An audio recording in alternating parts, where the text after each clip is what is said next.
À Madagascar, la contestation gronde et elle ne faiblit pas. Le 26 septembre, le président Andry Rajoelina a annoncé le limogeage de son ministre de l'Énergie, une décision spectaculaire prise dans un contexte explosif. La veille encore, la capitale, Antananarivo, a été secouée par des manifestations violentes marquées par des affrontements, des pillages et des incendies. Tout a commencé le 25 septembre, lorsque des milliers de Malgaches, excédés par les coupures récurrentes d'eau et d'électricité, sont descendus dans les rues. Ce qui aurait pu être une simple mobilisation de ras-le-bol populaire s'est transformé en scène de chaos. Dans la capitale, des supermarchés, des banques et des commerces ont été pillés. Plus marquant encore, des symboles du pouvoir ont été attaqués. Des domiciles de parlementaires ont été incendiés, tout comme une station de téléphérique récemment inaugurée censée représenter la modernité et le développement du pays. Face à cette situation, les autorités ont réagi en décrétant un couvre-feu nocturne non seulement à Antananarivo, mais aussi dans 4 autres grandes villes.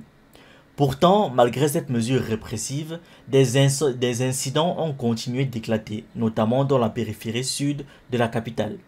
Depuis New York, où il participait à l'Assemblée générale de l'ONU, le président Andry Rajoelina a pris la parole.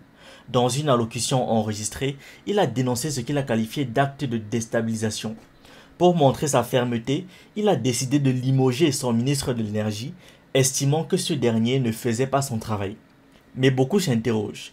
Ce geste est-il réellement une réponse aux revendications populaires ou simplement une manière de désigner un bouc émissaire? Un élément marquant de cette crise est l'implication de la jeunesse. Le mouvement Gen Z, qui tire son nom de la génération née entre la fin des années 90 et le début des années 2010, a émergé comme acteur central de la contestation. Ces responsables affirment vouloir organiser des mobilisations pacifiques, se démarquant clairement des scènes de pillage. Leur mot d'ordre est simple, mettre fin à la précarité énergétique et garantir aux citoyens un accès normal à l'eau et à l'électricité. Ce qui frappe ici, c'est la conscience politique de cette nouvelle génération. Contrairement à leurs aînés qui ont souvent intériorisé le silence face aux difficultés, ces jeunes refusent d'accepter l'inacceptable. Leur mobilisation rappelle que l'Afrique connaît aujourd'hui une transition générationnelle où la jeunesse, connectée, informée et organisée, n'hésite plus à interpeller les dirigeants. Si l'étincelle de la contestation est liée au délestage et aux coupures d'eau, la crise révèle en réalité une frustration beaucoup plus profonde.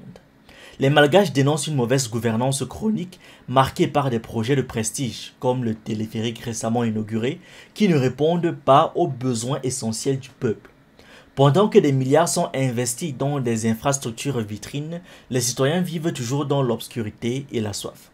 Cette contradiction est insupportable pour une population déjà fragilisée par la pauvreté et les inégalités. Le pillage de commerce ou l'incendie de symboles politiques n'est pas seulement une manifestation de violence aveugle. C'est aussi l'expression d'une colère accumulée, le signe que les mécanismes institutionnels de dialogue entre le peuple et ses gouvernants sont totalement grippés. Ce qui se joue à Madagascar dépasse les frontières. On retrouve ici une dynamique observable dans plusieurs pays africains. La jeunesse prend le relais. Elle refuse de se taire face à la corruption, à la mauvaise gestion et à l'absence de services publics de base.